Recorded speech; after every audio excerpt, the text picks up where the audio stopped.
ஓட்ஸுக்கான இது எப்படி வீட்டில் செய்யலாங்கிறத நம்ம இந்த வீடியோவில் பார்க்கலாம் வாங்க. இதுக்கு நான் ஒரு பேக்கெட் காளான் எடுத்து ஃபுல்லாக க்ளீன் பண்ணி கார்ன்ஃப்ளவர் மாவு வச்சு க்ளீன் பண்ணி எடுத்து வச்சுருக்கேன்.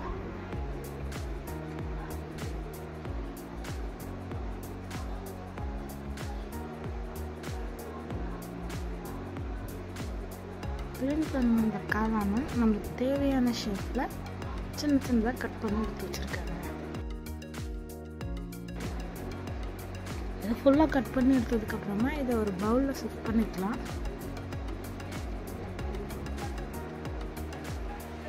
சின்ன சின்னதாக கட் பண்ணி வச்சுருக்க காளானை ஒரு பவுலில் ட்ரான்ஸ்ஃபர் பண்ணிவிட்டு 1 spoon garam masala, 1/2 spoon red chilli powder, அப்புறம் 1/2 பவுலில் மைதா மாவு எடுத்து நல்லா மிக்ஸ் பண்ணிக்கோங்க. அப்புறம் தேவையான அளவு உப்பு, நல்லா கொஞ்சம் ஜிஞ்சர் கார்லிக் பேஸ்ட் மிக்ஸ் பண்ணி நல்லா கலந்து வச்சுக்கோங்க.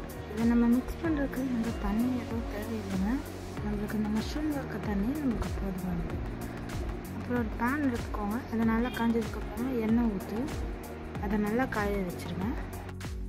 எண்ணெய் காஞ்சது ரொம்ப சின்னதாகவும் இல்லாமல் ரொம்ப பெருசாகவும் இல்லாமல் ஆவரேஜான சைஸில் நம்ம இங்கே மிக்ஸ் பண்ணி வச்சுருக்க அந்த காளானை போட்டு பொரிச்சு எடுத்துக்கலாம்.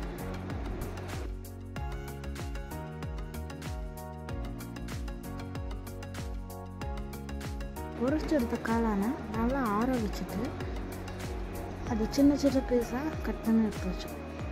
அகைன் ஒரு பேன் எடுத்து அதில் ஒரு 2 டீஸ்பூன்ஸ் ஆயில் ஊற்றிட்டு 2 சைஸ் பெரிய வெங்காயத்தை சின்ன சின்னதாக கட் பண்ணி எடுத்து வச்சுருக்கேன். எண்ணெய் காஞ்சது அதில் தூக்கி நம்ம செட் பண்ணிக்கலாம். இந்த ஆனியன் எண்ணெயெலாம் நல்லா வதங்கி கோல்டன் ப்ரௌன் கலர் ஆனதுக்கப்புறமா 2 சைஸ் பெரிய தக்காளியை நான் பொடி கட் பண்ணி அதை நான் இதில் ஆட் பண்ணிக்கிறேன். உங்களுக்கு தக்காளி வேணும் சாஸ் கொடுக்கும் அப்படின்னு சொன்னால் நீங்கள் சாஸ் கூட ஆட் பண்ணிக்கலாம். அதுவும் பெட்டர் டேஸ்ட்டாக இருக்கும்.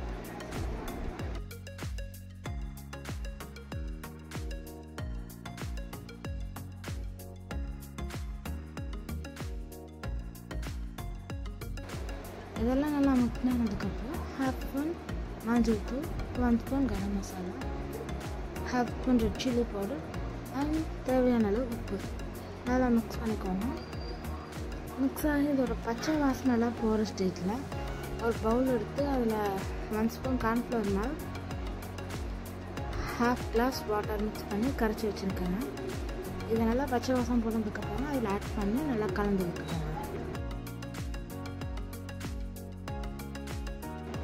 இது கலந்து இது ரொம்ப ட்ரை ஆயிடுச்சு அப்படிங்கிற ஸ்டேஜில் அகைன் நீங்கள் வேணால் 1/2 கிளாஸ் வாட்டர் மிக்ஸ் பண்ணி நல்லா கலந்துட்டு கொஞ்சம் ரொம்ப ட்ரையாகவும் இல்லாமல் ரொம்ப செமி ட்ரையும் இல்லாத டைமில் காளான் கட் பண்ணி வச்சுருக்கிறத உள்ளே போட்டு மிக்ஸ் பண்ணிக்கோங்க.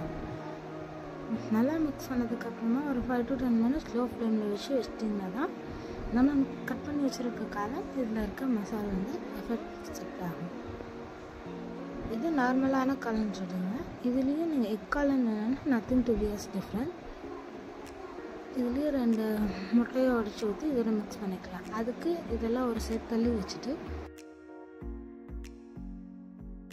சேம் அதே காளான் இருக்க பேனில் கொஞ்சமாக தள்ளி வச்சுட்டு 2 ஸ்பூன் எண்ணெய் ஊற்றி 2 முட்டையை உடச்சி ஊற்றி கொஞ்சமாக பெப்பர் அண்ட் சால்ட் மிக்ஸ் பண்ணி அதை கலந்து விட்டுக்கோங்க. அது வந்ததுக்கப்புறமா நம்ம இந்த சைடு தள்ளி வச்சுருக்க காளானை அதோட மிக்ஸ் பண்ணி நல்லா கிளறி விட்டுக்கோங்க. கிளறி விட்டு அகைன் 5 to 10 மினிட்ஸ் நீங்கள் லோ ஃப்ளேமில் தாங்க வைக்கணும். அப்போ தான் எக்கும் இந்த மசாலோட மிக்ஸ்டு ஆகும். டேஸ்ட் அண்ட் எஃபெக்ட்டும் செம்மையாக இருக்கும். எல்லாம் ரெடி பண்ணதுக்கப்புறமா இதை நம்மளை பவுலில் ட்ரான்ஸ்ஃபர் பண்ணிடலாம். ஒரு பவுலில் ட்ரான்ஸ்ஃபர் பண்ணிவிட்டு மேலே கொஞ்சம் ஆனியன், அதுக்கப்புறம் கொஞ்சமாக கொத்தமல்லி தண்ணி கட் பண்ணி மேலே ஸ்ப்ரெட் பண்ணி விட்டு எல்லாத்துக்கும் சர்வ் பண்ணுங்கள். ரோட் சைட் காளான் ரெடி.